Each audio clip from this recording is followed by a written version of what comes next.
হলুদের গুঁড়া, স্পুন থেকে একটু কম মরিচের গুঁড়া, জিরার গুঁড়া, ধনের গুঁড়া।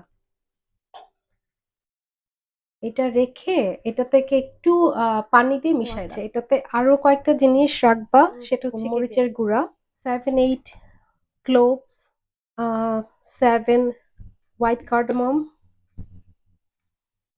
cinnamon stick, 2-3 inch, actually 3-4 inch, আর 3টা বে লিভস। হ্যাঁ, এখানে রেখে দিবা সো দ্যাট তোমার রান্নার সময় দৌড়াদৌড়ি করতে না হয়। রসুন, পেঁয়াজ আর কাঁচামরিচ রাখছি, এটাকে এখন আমি ব্লেন্ড করে নিব। আমি মিডিয়াম সাইজের একটা পেঁয়াজ কুচি করে কেটে নিছি। তো মোটামুটি এই মশলাগুলো, পেঁয়াজ, মাংসে দিব মশলা, তারপর আদা রসুন ব্লেন্ড, এগুলাই, আর সল্ট অ্যাড করব পরে। রান্না শুরু করে দিচ্ছি আমরা। আগে পাতিলটা ভালো করে গরম হতে হবে। আমি 1/3 কাপের মতো তেল দিছি। এটাকে একটু ভালো করে ভাজতে থাকবো আনটিল এটা একটু লাল হওয়া পর্যন্ত। এরকম লাল লাল হলে পরে এটাতে এখন ওই যে বাটা মশলাটা দিয়ে দিবা, যেটা ব্লেন্ড করছো সেইটা। ভাজা হলে পরে তারপরে হচ্ছে গিয়ে ওই মশলা যেটা মিক্স করে রাখছো পানি দিয়ে, সেটা দিয়ে দিবা এটার ভিতরে। তারপরে এটাকে কষাতে থাকবা। একটু পরে পানিটা শুকায় যাবে, ড্রাই হয়ে যাবে, তখন তুমি অল্প একটু পানি দিবা, দিয়ে আবার কুক করতে থাকবা আনটিল পুরা তেলটা উপরে আসা পর্যন্ত। দেখো পানিটা পুরাটা শুকায় গেছে। হ্যাঁ, পানিটা শুকায় গেছে, এখন তুমি আবার একটুখানি পানি অ্যাড করবা, অল্প একটু করে, তারপরে আবার এই পানিটাকে শুকাবা। এই সেম প্রসেস তুমি 2-3 বার করবা। হ্যাঁ, সেটাকে বলে কষানো। মশলাটা এখন এনাফ কষানো হয়েছে। কি করে বুঝবা সেটা হচ্ছে গিয়ে যে দেখো সাইড দিয়ে একটু তেল দেখা যাচ্ছে, পানিটা ড্রাই হয়ে গেছে, এই যে একটু একটু তেল দেখা যাচ্ছে, সো ইটস রেডি। এটাতে এখন আমি চিকেন দিয়ে দিব, মশলাতে ভালো করে মিশিয়ে ফেলবা।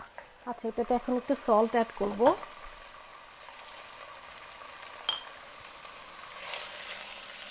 5-6 মিনিট এরকম না ঢেকে রান্না করব, বুঝছো? চিকেন থেকে একটু পানি বের হবে, সেই পানি দিয়ে রান্না। চুলার জালটা কমায় একটু ঢেকে দিবা। হ্যাঁ, সো দ্যাট চিকেন থেকে একটু পানি বের হতে পারে, সেই পানিতে আমরা কিছুক্ষণ কষাবো আবার। হ্যাঁ, এই যে দেখো নিচে দিক দিয়ে পানি চলে আসছে, পানিটা ছিল সেটা শুকায় আসছে অলমোস্ট। তো এখন আলু দিয়ে দিবা। আলু দিয়ে এই তো কিছুক্ষণ অল্প একটু নাড়াচাড়া করে এটাতে এখন ঝোল দিয়ে দিব, বুঝছো? মাংস সিদ্ধ হওয়া পর্যন্ত, আলু সিদ্ধ হওয়া পর্যন্ত এটাকে রান্না করতে হবে। হ্যাঁ, সো হাই হিটে এটা রান্না করতে হবে। হাই হিটে ঝোলটা হলে আমার কাছে ভালো লাগে খেতে।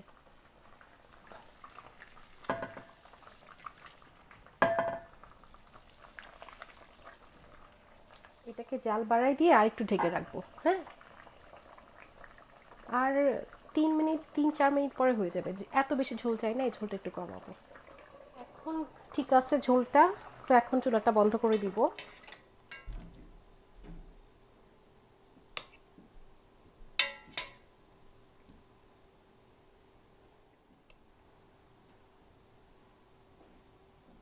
ঠিক আছে বাবা, চলো আমরা এখন খেতে বসি।